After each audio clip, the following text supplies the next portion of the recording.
She's faking it. Claudia Reinhardt hissed, thrusting a crumpled violation notice into my chest.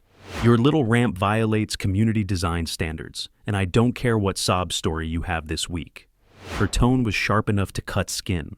Claudia, president of our HOA board, stood on my porch like she owned the entire street, heels planted, clipboard ready, smug and certain she'd win this round. Behind her, the morning sunlight gleamed off the polished cars and matching mailboxes of Silver Pines Estates, the kind of place where people whispered instead of living.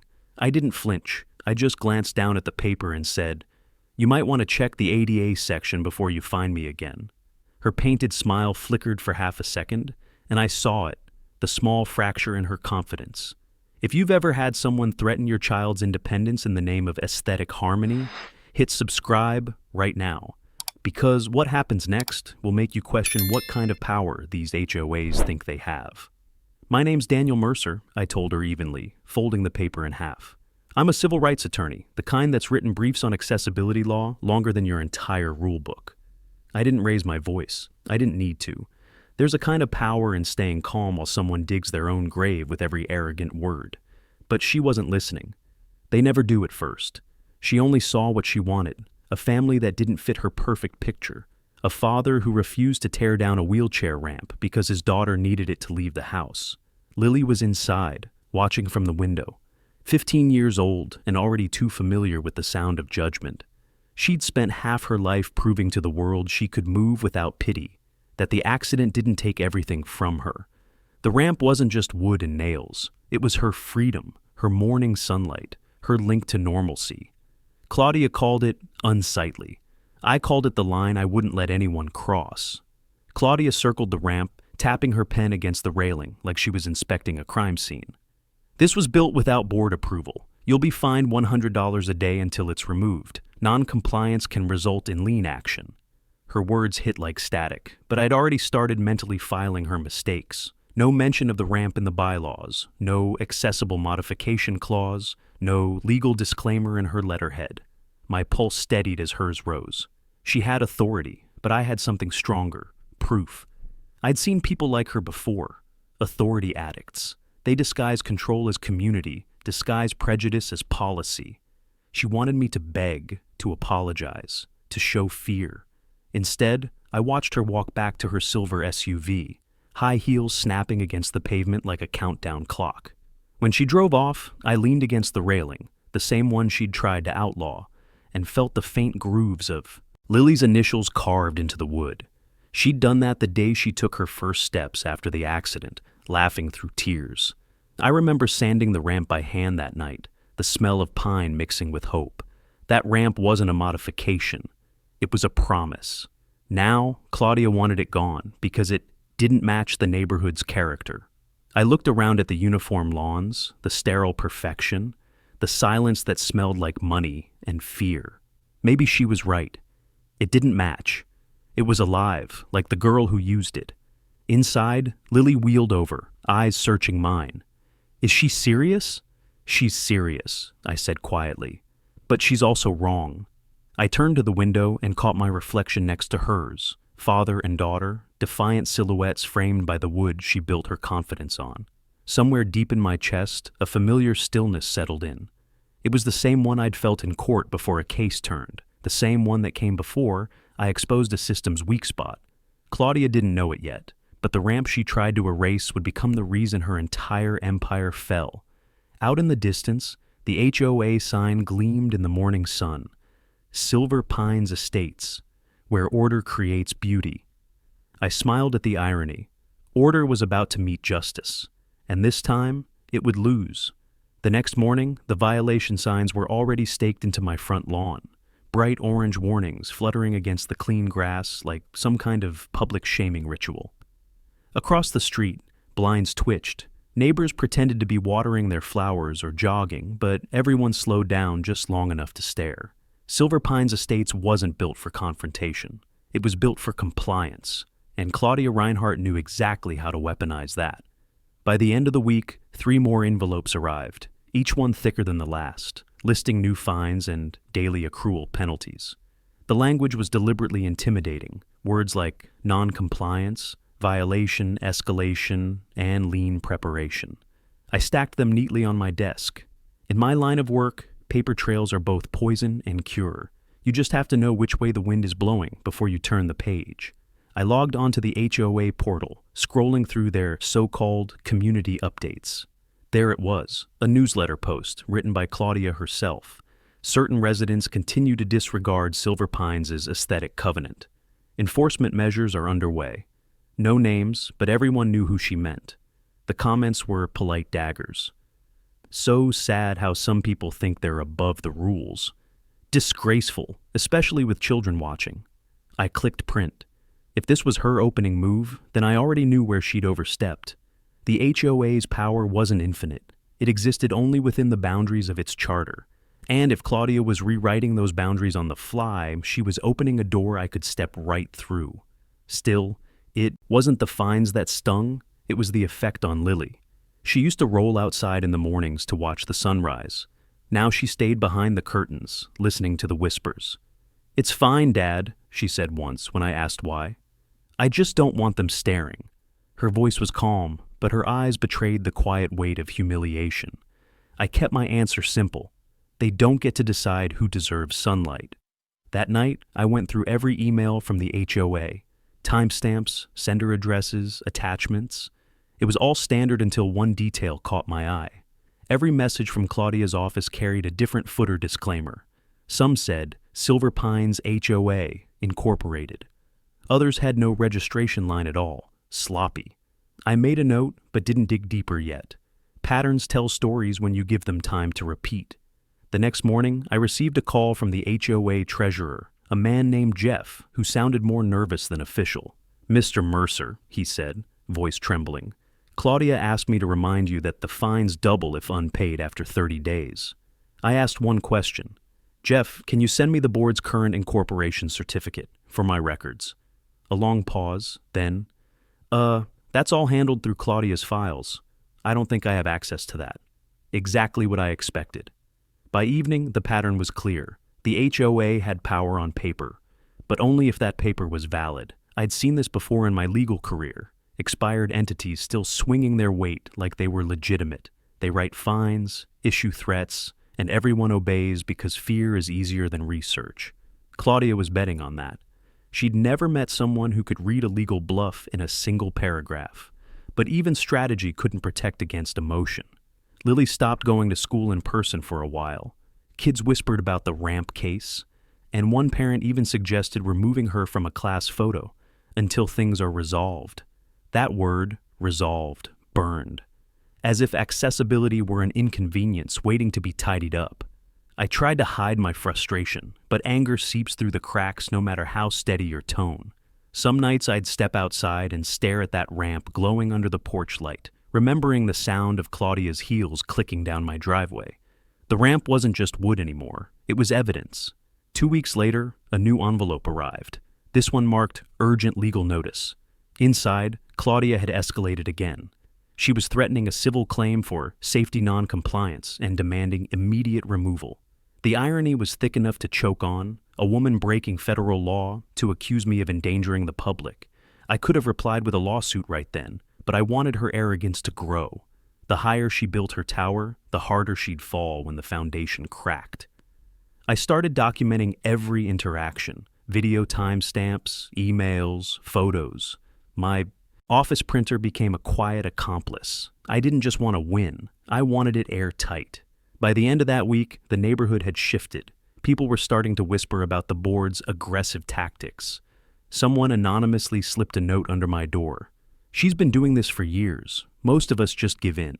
That was the moment I realized this wasn't just about my ramp or my daughter. It was about the kind of fear that keeps good people quiet. And I don't do quiet. I didn't know who left the note under my door, but I knew where to start looking. Fear leaves patterns, and every pattern has a witness.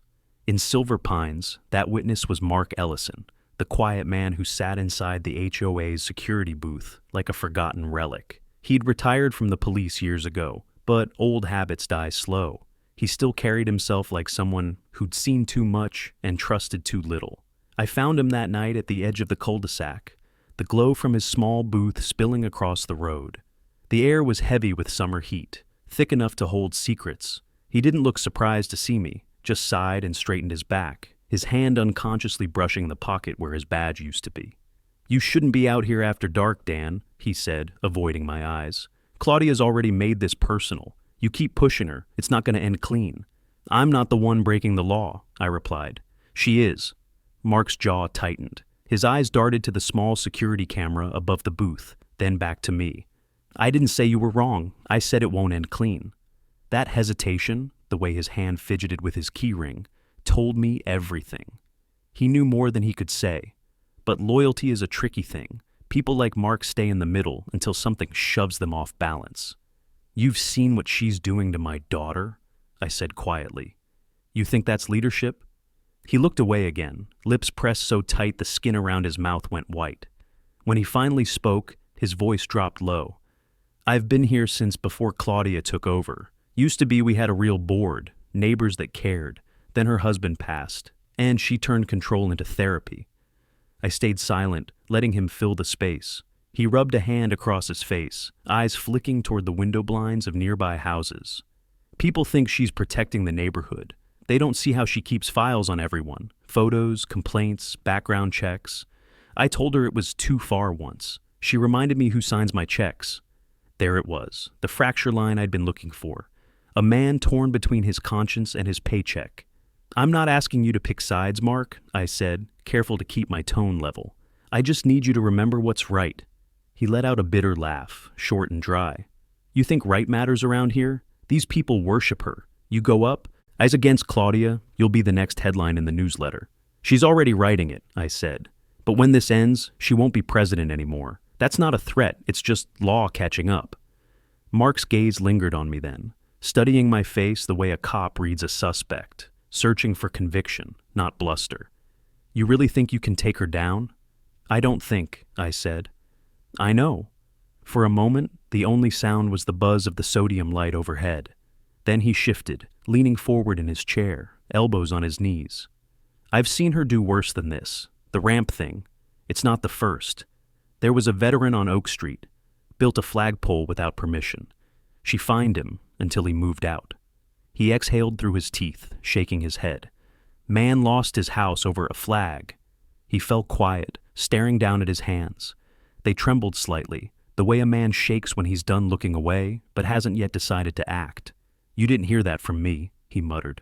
"I won't quote you," I said. "But one day, you'll want to stand on the right side of this."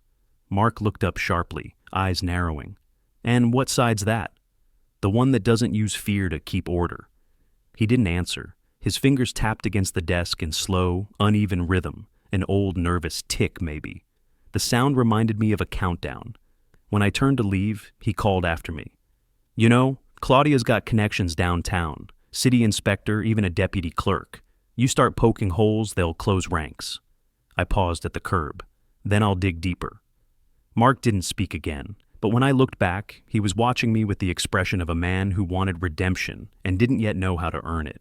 His hand hovered over the radio, not to report me, but like he was rehearsing what courage might feel like when he finally pressed the button. That was the moment I knew. Silver Pines wasn't loyal to Claudia out of belief. It was loyal out of fear, and fear in my world was the easiest thing to dismantle. The next morning, fear had a face again.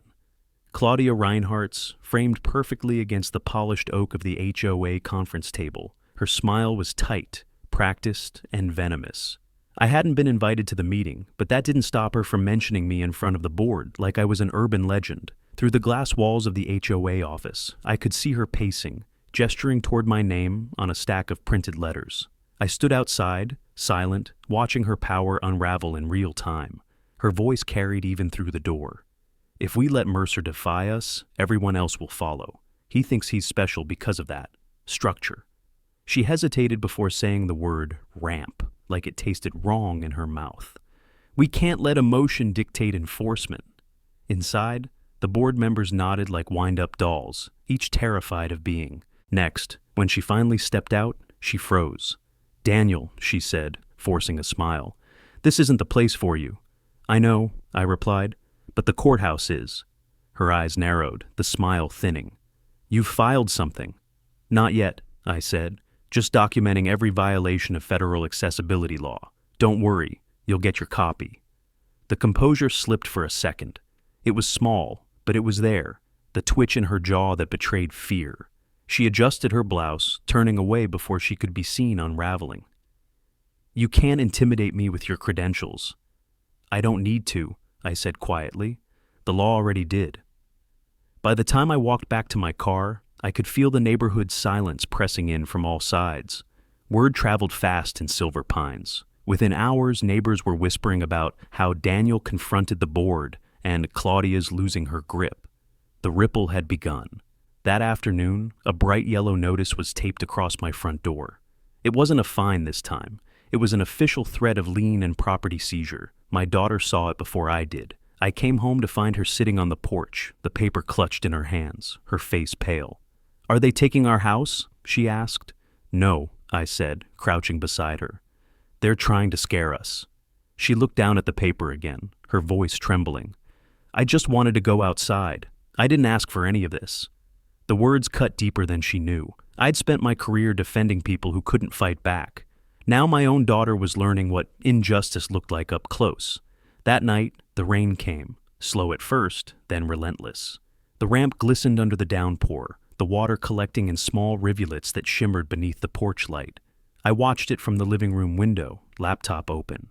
HOA bylaws pulled up beside federal ADA case law. Somewhere in that overlap of arrogance and ignorance, Claudia's undoing was waiting. When I reached Article 9 of their governing document, I stopped. Every HOA, by law, has to list its registration number, renewal date, and corporate status. Silver Pine's document had none of it, just a vague reference to board authority under state statute. My pulse quickened. If they'd failed to renew their corporate charter, every fine, every notice, every threat was legally meaningless. I opened the state's public record portal, typing Silver Pines Estates Homeowners Association. No results. I tried alternate spellings. Nothing.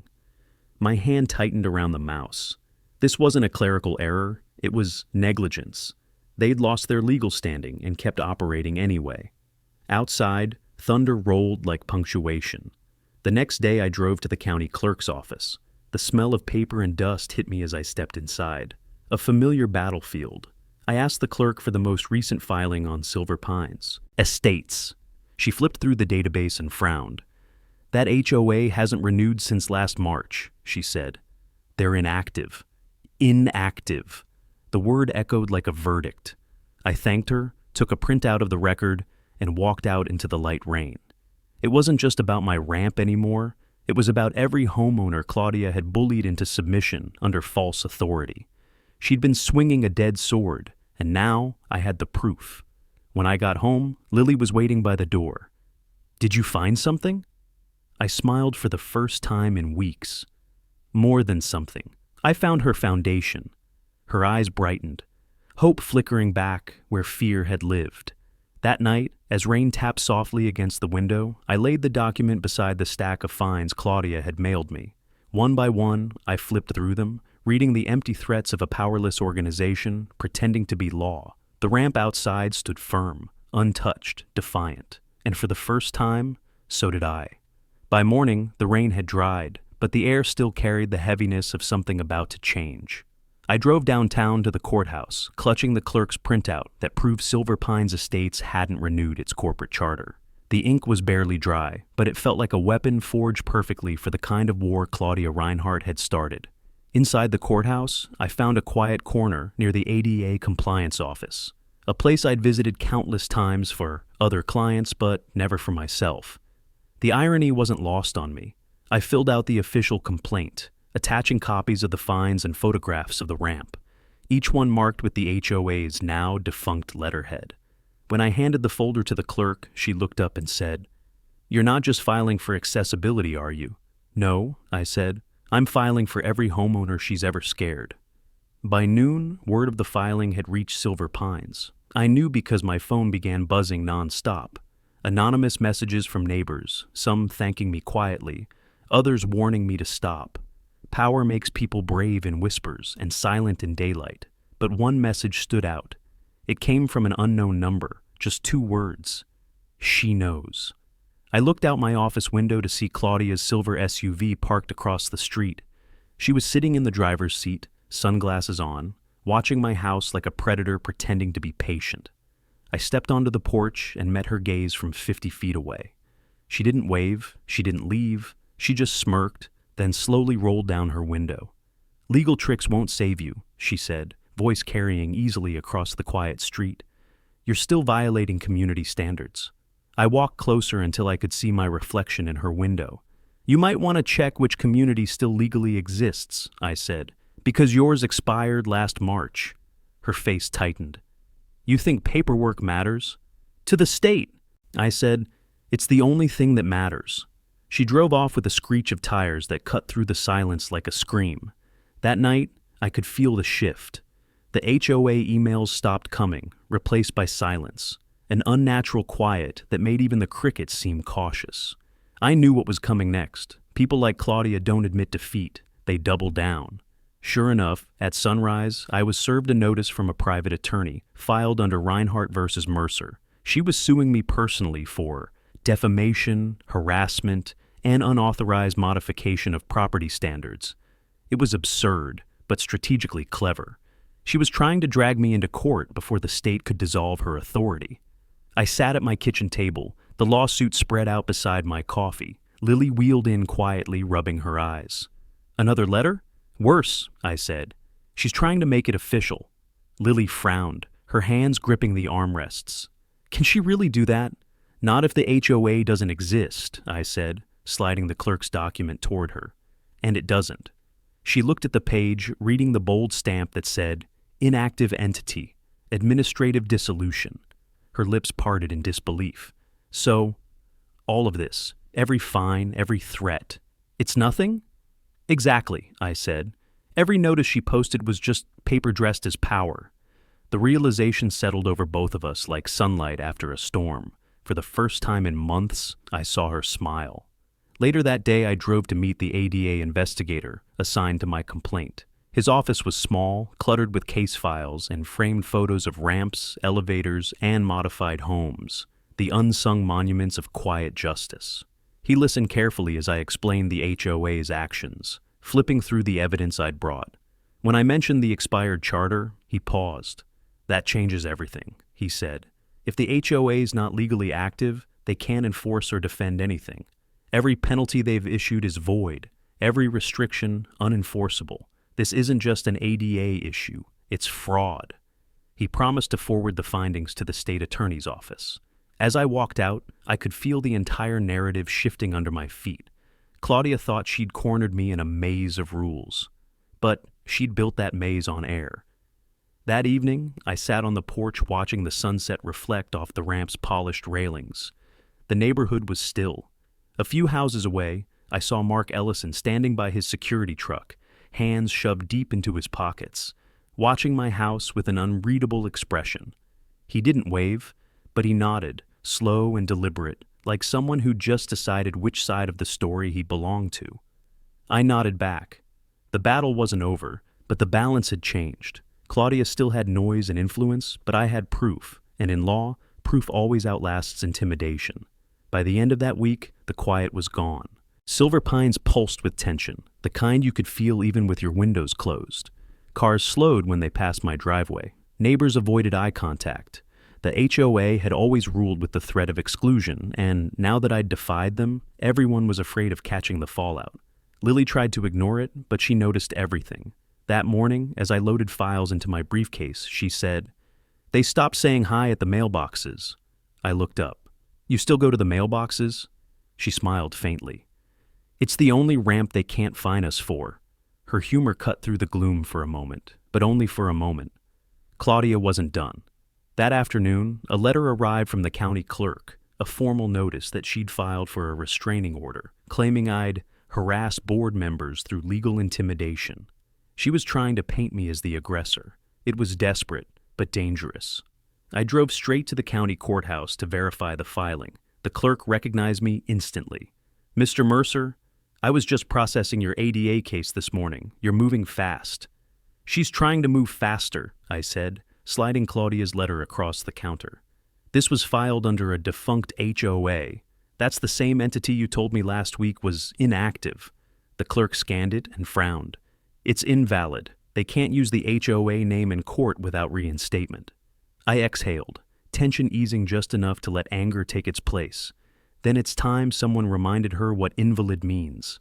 Outside, the sun was bright and merciless. I leaned against my car, dialing Mark Ellison's number. He answered on the second ring, voice low and wary. Dan, you shouldn't call me here. Claudia's already asked if I've been talking to you. Then stop lying for her, I said. You know she's using HOA funds to pay for this private lawsuit. That's embezzlement, Mark, and it's not just her name on those checks. Silence, then a sigh. You really want to bring the state into this? I'm already halfway there. He hesitated, the weight of old loyalties heavy in the pause. Meet me behind the maintenance shed tonight, he said finally. You didn't hear that from me. When I arrived, dusk was settling over the neighborhood. The shed stood near the tennis courts, quiet, empty, the kind of place where truth hides before it's ready to come out. Mark was there, leaning against his truck, arms crossed. You're playing with fire, he said, voice low. She's got people on the board who owe her favors. I don't need favors, I replied. I have facts. He looked at me for a long time, then reached into his jacket pocket. I shouldn't have this, he said, handing over a flash drive. Meeting recordings. Claudia keeps everything digital. She doesn't delete, just renames the files. The one labeled Maintenance Budget Discussion. Listen, carefully. Why are you giving me this now? I asked. His jaw flexed. Because she's not just going after you. She told the board she wants to set a precedent. That means anyone who questions her next. I'm done watching her break people to keep control. I nodded. You're doing the right thing. He gave a short, bitter laugh. If there were any right left, she'd have lost her job months ago. Later that night, I played the recording in my office. Claudia's voice filled the room, sharp, rehearsed, every word dripping with authority. As since the renewal fee wasn't paid, we'll continue operations under the assumption of authority. Residents won't check the registry. If Mercer presses it, we'll bury him in liens until he settles or moves. That single line was the nail in her coffin. It wasn't just negligence anymore, it was intent. Fraud, in her own voice. I sat back, staring at the waveform on my screen. Outside, the crickets hummed like a metronome, counting down to her collapse. When Lily wheeled in, rubbing her eyes, I lowered the volume. Couldn't sleep? She shook her head. Neither could you. I smiled faintly. No, but for a better reason. What reason? She asked. Because tomorrow, I said, we stop being the story she tells and start being the evidence that ends her. Lily tilted her head, studying me. You really think it's over? Not yet, I said, but it's close enough to taste. I looked out the window toward the HOA office, glowing faintly in the distance. Claudia didn't know it yet, but the sound of her own voice was about to become the most damning evidence in Silver Pine's history. The next morning, I found an envelope taped to my front door. No return address, no HOA letterhead, just my name in shaky handwriting. Inside was a folded piece of lined paper, the kind pulled from a cheap notepad. The note read, Meet me at the diner off Highway 4, noon. Don't bring anyone. The signature at the bottom was faint but familiar. Mark. The last time we'd spoken, he'd handed me the flash drive that proved Claudia knew the HOA's corporate charter had expired. That alone could end her career, but apparently he wasn't finished. Something about the note felt heavier, like it was written by a man standing on the edge of a decision he couldn't undo. At noon sharp, I pulled into the cracked parking lot of Roxy's Diner, a place where the smell of burnt coffee and fried onions clung to everything. Mark was already there, sitting in the corner booth. His security uniform looked rumpled, his tie loose, eyes hollow from too many sleepless nights. He didn't wave. He just nodded once, as if acknowledging the inevitable. When I slid into the booth, he didn't look up right away. His hands were wrapped around a coffee mug, knuckles white. You got the drive working? He asked quietly. I did, I said, and I heard everything. He nodded, exhaling hard through his nose. Then you know it's bad, but there's more, stuff I didn't tell you. I waited, giving him space. He stared at the window for a long moment, watching cars slide past in the heat shimmer. You ever do something because you thought it'd protect people, and then realize all it did was help the wrong one? All the time, I said. Mark gave a humorless laugh. Figures, you're a lawyer. He rubbed his temples, the tension written all over his body. Claudia, she's been paying herself out of HOA funds for years, calling it consulting fees. When the board questioned it, she threatened to release private complaints, photos, emails, stuff she should have deleted years ago. I leaned forward. And you have proof? He nodded. Ledger files. She made me back up her hard drive every quarter. I've still got copies on the HOA server. He looked down, voice cracking.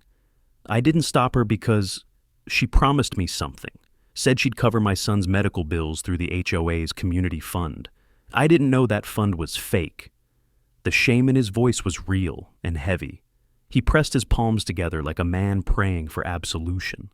When I found out, I tried to confront her. She laughed, said no one would believe a washed-up ex-cop over her. I studied him. You came forward now because you want redemption. No, he said, because I want her to stop before she ruins someone else.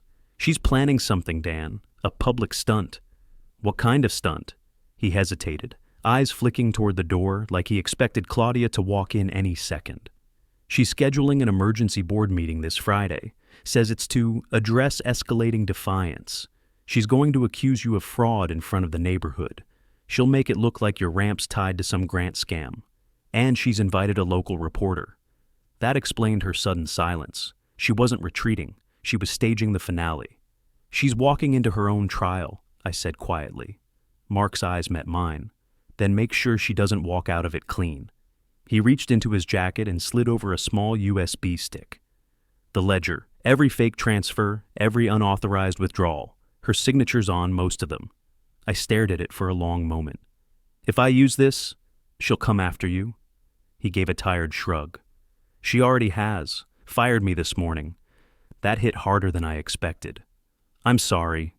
Don't be, he said. I've been her shadow for too long. It's about time I stepped into the light.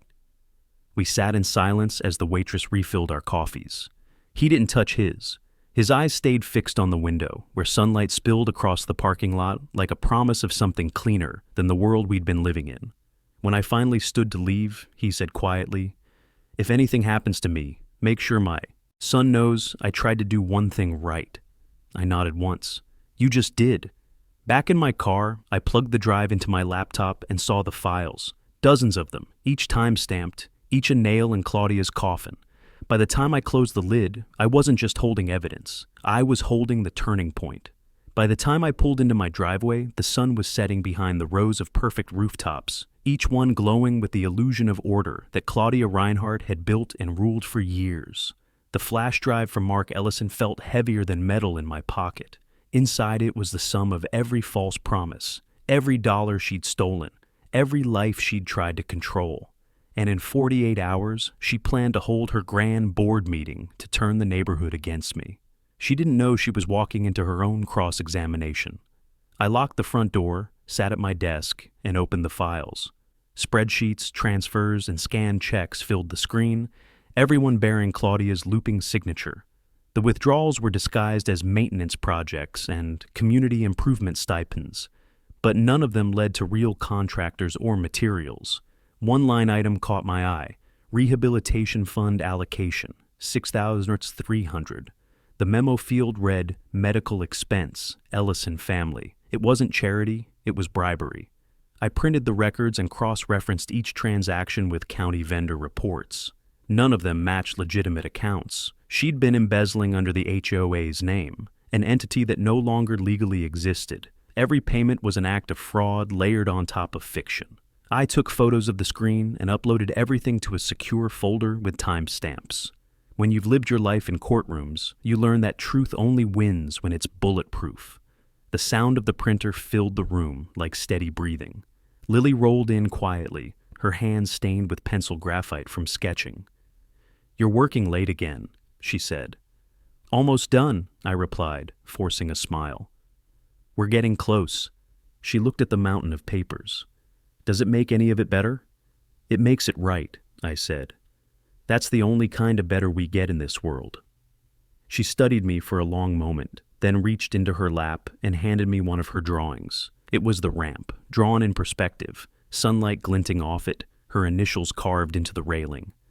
"You always see it as a legal fight," she said softly. "I see it as a promise." Her words hit harder than any argument. I placed the drawing beside my notes, a reminder of why this war had to end cleanly. The next morning, I drove to my downtown office, a quiet space above a shuttered bookstore. I spread the evidence across the table and built my case the way I'd built dozens before, methodically, mercilessly, leaving no room for doubt. For every transaction Claudia signed, I attached a corresponding statute. For every dollar she redirected, I linked an active state law she violated. I included the state record confirming Silver Pines' corporate dissolution and framed it at the top of the packet like a header carved into marble. Entity status, inactive, authority, void. By the time I was done, the stack of documents stood almost 2 inches thick. I labeled it simply, Mercer versus Silver Pines, HOA, Reinhardt, Claudia, individual. The lawsuit would do more than clear my name. It would erase her entire illusion of power. That afternoon, I met with the ADA investigator again. He listened as I explained the new evidence, flipping through the printouts with a whistle of disbelief. "She was paying herself from non-existent accounts?" he asked. "Using an HOA that doesn't legally exist," I said, "and leveraging it to intimidate homeowners under the threat of lien and seizure." He nodded slowly. "I'll fast-track this to the state attorney's office. But with this much evidence, you don't need us. You can bury her in civil court before they even move." "That's the plan," I said. When I left the building, I felt the first hint of victory, a quiet pulse behind my ribs, measured, controlled. But it wasn't triumph I wanted. It was finality. That evening, the neighborhood was unusually alive. Groups of residents clustered on sidewalks, whispering about the emergency meeting. Flyers had been slipped under every door, each stamped with Claudia's name and the HOA seal she no longer had the right to use. The meeting would be held in the community center, neutral ground that would soon become her undoing. Mark texted me around dusk. "She doesn't know I gave you the ledger, but she suspects. Be careful," I replied. "It's almost over." He sent one final message, "Then make it count." That night, I organized my evidence into a binder, sectioned by timestamp and violation type. On top, I placed Lily's drawing of the ramp. It wasn't just proof of what was at stake, it was the reason I hadn't quit. Outside, the porch light glowed softly against the ramp's polished wood, the same ramp that had started everything. 2 days from now, I'd walk into that meeting with every record she'd forged, every word she'd lied, every neighbor she'd bullied, and show them exactly what kind of power Claudia Reinhardt really had. None at all. 2 days later, the community center parking lot was packed, rows of cars lined up like soldiers waiting for orders. Every porch light in Silver Pines seemed to point here tonight. The emergency HOA meeting Claudia Reinhardt had called wasn't just a formality. It was her attempt to reclaim the throne. Inside, folding chairs filled the main hall, and neighbors murmured in low, uneasy tones. I stood at the back, binder in hand, the faint smell of burnt coffee and cheap carpet mixing with the electricity of expectation. Claudia stood at the podium, perfectly composed in a tailored blue suit, her hair immaculate as ever. She looked every inch the president she claimed to be, except she wasn't. Not anymore. She leaned toward the microphone with practiced warmth. "Thank you all for coming," she began. "I know there's been confusion regarding recent events, but tonight we're going to clear the air." I could almost admire her composure. Fear disguised as control is still a kind of art. She glanced toward me at the back, a flicker of triumph in her eyes. "Before we proceed," she said, "I'd like to address the ongoing disruption caused by one homeowner, Mr. Daniel Mercer." Gasps rippled through the crowd. "His illegal structure has violated community code, and his defamatory claims have threatened our neighborhood's reputation. I've invited a journalist from the Silver Pines Chronicle to document tonight's proceedings. That last part was deliberate. Public humiliation as strategy. I'd seen it before. Weaponized shame, designed to make the target lose composure. But she was playing in my arena now.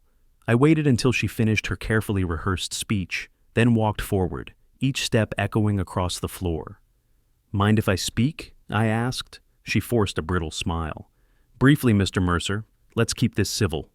Oh, it will be. I placed the binder on the table next to the podium, unlatched it, and turned it toward the crowd. What you're looking at, I said, are official state records showing that Silver Pines Estates Homeowners Association hasn't existed as a legal entity since March of last year. Every fine, every lien, every notice sent since then, invalid. Every dollar collected under that authority, fraudulent. The room erupted in whispers. Claudia's smile faltered, but only slightly. That's absurd. Our registration? Expired, I said, sliding a printed copy of the state database record toward her. Inactive, no renewal, no authority, no standing, and before you call it an oversight, I opened the next page, revealing a spreadsheet of transactions from her own accounts. These are payments made to yourself, labeled as consulting fees, drawn from an HOA that doesn't exist, all backed up by state banking records and confirmed by internal data provided by your former security officer, Mark Ellison. The name hit her like a slap. Her eyes darted toward the back of the room, where Mark stood half in shadow, arms crossed, face unreadable. Claudia's voice rose an octave. You have no right to access private records. I didn't, I said calmly. He did. He was ordered to back up your files for board archives. You forgot to erase the part where you told your members, and I quote, if Mercer presses it, we'll bury him in liens until he settles or moves. The crowd went dead silent. Even the journalists stopped typing. A man in the front row, a neighbor named Paul who'd once been fined for a misplaced trash can, stood up. Is that true, Claudia? She didn't answer. Her throat moved, but no sound came. I turned toward the audience. You've all been paying dues to a ghost corporation, led by someone who's been using your money to fund personal expenses. The law calls that embezzlement. And as of this morning, the state attorney's office has been forwarded the evidence. Murmurs turned to outrage. Someone shouted, You took our money! Another, You threatened my wife over garden lights. Claudia's composure cracked. This is slander, she cried, pounding the podium. You can't... I cut her off. Save it for court. Mark stepped forward then, his voice steady but low. She's telling the truth, he said to the crowd. Everything he showed you, it's real. I backed up those files myself, and I kept them because I knew someday she'd go too far. His hands trembled slightly, but his eyes were clear. That day's tonight. The room turned against Claudia in an instant. People began standing, demanding explanations. The journalist's camera flashed like lightning. Claudia stumbled back from the podium, color draining from her face. For once, her words failed her completely. I picked up the binder, closed it, and met her eyes. This isn't personal, I said. It's accountability. As I walked out, the sound of her neighbors shouting her name filled the hall, each voice another nail sealing the coffin of her reign. And for the first time, the silence outside Silver Pines wasn't fear. It was freedom. The night air outside the community center was thick with noise. Neighbors spilling into the parking lot, phones out, voices overlapping. The spell Claudia Reinhardt had cast over Silver Pines for years had finally shattered, and the sound of it breaking was louder than any argument she'd ever won. I stood beside my car, binder still in hand, watching her crumble through the glass doors. She was surrounded by the same people who once bowed to her, now shouting questions she couldn't answer. For the first time, she looked small. Mark joined me a few minutes later, his face pale in the flickering light from a nearby street lamp. You did it, he said quietly. She's finished. I shook my head. Not yet. Tonight was exposure. The law comes next. He nodded slowly, eyes scanning the angry crowd. She won't go quietly. I'm counting on that, I said. Every word she says now will dig her deeper. A siren wailed in the distance. Someone must have called the police when the shouting started. By the time the patrol car pulled up, half the neighborhood was filming. The officers spoke briefly with a few residents before approaching Claudia. She tried to maintain her posture, waving her hands and insisting it was all a misunderstanding of bookkeeping. But then one of the officers stepped forward and handed her a notice, an official summons. Mark exhaled, softly. State Attorney's office didn't waste time. I didn't reply. Watching her face twist as the officer explained the document was satisfaction enough. Her authority, her arrogance, her entire illusion. It was dissolving under the fluorescent lights. The officer glanced toward me and nodded. "Mr. Mercer?" "Yes. Thank you for your cooperation. You'll be contacted if testimony is needed." Claudia's eyes burned into me. "You think this makes you a hero?" she snapped. "You embarrassed a woman trying to protect her neighborhood." "From what?" I asked. "Accessibility or accountability?" She didn't answer. The officers guided her toward the parking lot as the crowd parted, whispering, filming, remembering. The same neighbors who once hid behind their blinds were now holding their phones high, capturing justice like proof it could still exist here. When her SUV finally disappeared down the street, the tension didn't vanish. It shifted. People began murmuring to each other, not in anger this time, but confusion. The HOA board members, stripped of direction, stood in a corner like stunned children. One of them, a man named Jeff, approached me cautiously. "What happens now?" he asked. "The HOA dissolves," I said. "The state will appoint a trustee to audit the accounts. After that, the residents decide whether to reform under new leadership or not at all." He looked relieved. "Maybe it's time we started acting like neighbors again." "Maybe," I said, "but you'll have to prove it to the people she hurt." He nodded and walked away. Mark lingered beside me, still uneasy. "You think she'll actually face charges?" "She filed under a non-existent corporation and took money from it," I said. "That's fraud, misuse of public office, and embezzlement. The law won't need much convincing." He rubbed the back of his neck. "I should have done something sooner." "You did now," I said. "That's what counts." The next morning, the neighborhood was eerily calm. The HOA sign at the entrance, polished metal reading Silver Pines Estates, where order creates beauty, had been spray-painted overnight. Someone had crossed out order and written freedom. I drove past it on my way to the courthouse, a small smile tugging at the corner of my mouth. Inside, I filed a motion for declaratory judgment to officially invalidate all HOA actions taken during their inactive period. It was a quiet formality, but the final step in ensuring their power never returned. The clerk recognized my name, slid the stamped papers across the counter, and said, "Looks like you've done this town a favor." "I just stopped pretending rules matter more than people," I replied. That evening, as the sun dipped low, Lily asked if she could go outside again. For weeks she'd avoided the ramp, but now she wheeled herself down it slowly, the golden light catching her hair. The air smelled clean, different somehow. "Feels weird," she said softly, "like it's really over." "It's not over," I said. "It's starting again, this time right." She smiled, looking at the horizon. "Do you think they'll rebuild the board?" "Maybe," I said. "But this time, they'll answer to us." From somewhere down the block, the sound of hammers echoed, a neighbor removing one of the old HOA notice boards. For the first time since moving here, I didn't feel watched. I felt home. Silver Pines would heal, slowly but surely. And as for Claudia Reinhardt, her reckoning had only just begun.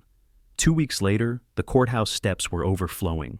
Cameras, reporters, neighbors, and even a few city officials gathered under the noon sun, waiting for the hearing that would officially dissolve the Silver Pines Estates Homeowners Association. Word had spread fast. HOA president faces, fraud charges after disabled girl targeted. And by the time I arrived, the story had already become bigger than our neighborhood. People wanted to see justice done. They wanted to see Claudia Reinhardt fall. Lily sat beside me at the base of the steps, her chair gleaming in the light, her hand resting calmly over mine. Mark Ellison stood off to the side near the courthouse door, his security badge replaced by a plain gray suit. The faint tremor in his hand was gone. He looked steady now, like a man who'd finally put his ghosts to rest. When Claudia's car pulled up, the crowd shifted like a tide. She stepped out, flanked by 2 attorneys, her confidence still intact, or at least pretending to be. She wore her signature pearl necklace, chin high, expression carefully composed for the cameras. But there was no applause this time, no polite smiles from neighbors. Only murmurs, phones raised, and the low hum of resentment. Her attorney tried to usher her forward, but a voice cut through the crowd. "That's the woman who fined me for a kid's bicycle." Another joined in. "She threatened to take my house over a bird feeder." The noise built until Claudia froze mid-step, the same poise she once used to control a boardroom, now wilting under the public's glare. The courthouse doors opened, and a uniformed officer gestured for both legal teams to enter. As she passed, Claudia's gaze met mine. "Enjoy your moment," she whispered coldly. "They always turn on their heroes next." "Then I'll take my chances," I said. Inside, the courtroom was packed, neighbors lining the benches, reporters along the back wall, and the judge presiding with calm authority. The clerk called the case, her voice echoing off the marble walls. State of California versus Claudia Reinhardt, Silver Pines Estates HOA, dissolved. Her attorney rose first, spinning a narrative of misunderstanding.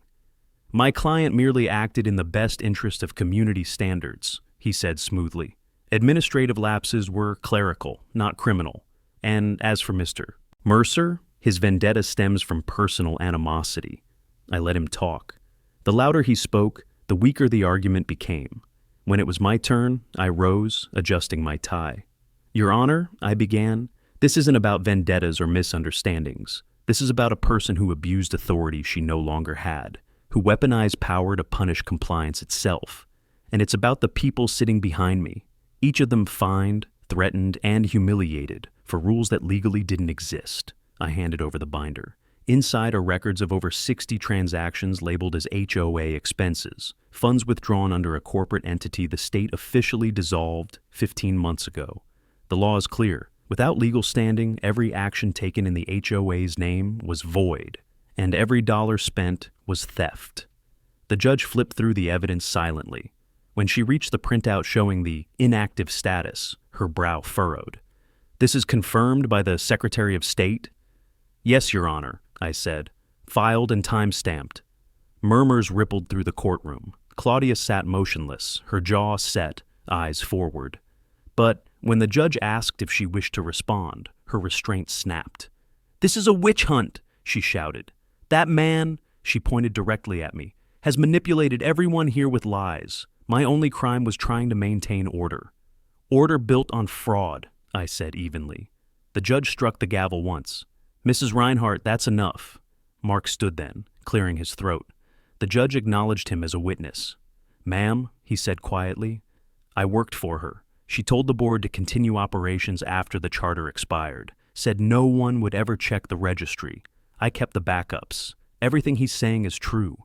His words silenced the last of Claudia's protests. Even her lawyers stopped writing. The judge leaned forward. "This court will forward these findings to the district attorney for formal charges. Pending that, I am ordering the immediate dissolution of the Silver Pines Estates Homeowners Association and a restitution audit for all residents affected." The gavel came down again, final, decisive, echoing like thunder. Outside, the crowd erupted.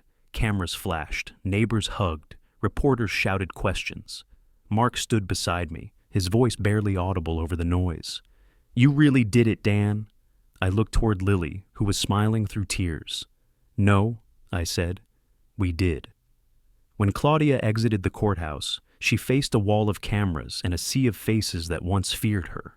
Now, they only looked at her the way people look at broken statues, remnants of power that no longer mattered. And standing there, in that noise, I realized something. Justice isn't quiet. It's the sound of truth finally being louder than fear. When the courthouse emptied, the noise faded into something softer, a kind of silence that didn't feel empty, but earned. I stood at the base of the steps, binder tucked beneath my arm, watching neighbors scatter across the plaza. For months, Silver Pines had been a place of fear and compliance, but now, people walked like the air itself was lighter. Lily wheeled forward beside me, sunlight gleaming off her chair's rims, her face calm for the first time since this began. Mark Ellison lingered near the sidewalk, his jacket slung over his shoulder. When our eyes met, he gave a single nod. The kind men give when words aren't enough. Then he turned and walked away, disappearing into the crowd. He'd done his part. He'd carried the weight long enough. I looked up at the courthouse doors, where Claudia Reinhardt had stood minutes earlier, her final glare dissolving beneath a dozen camera flashes. The judge's ruling still echoed in my mind. Immediate dissolution, restitution, referral for prosecution. The system she built to control people had collapsed beneath the same law she thought she could twist.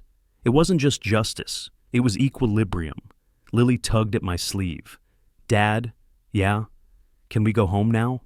The word home caught me by surprise. For months it had sounded like a battlefield. Now it felt like a promise.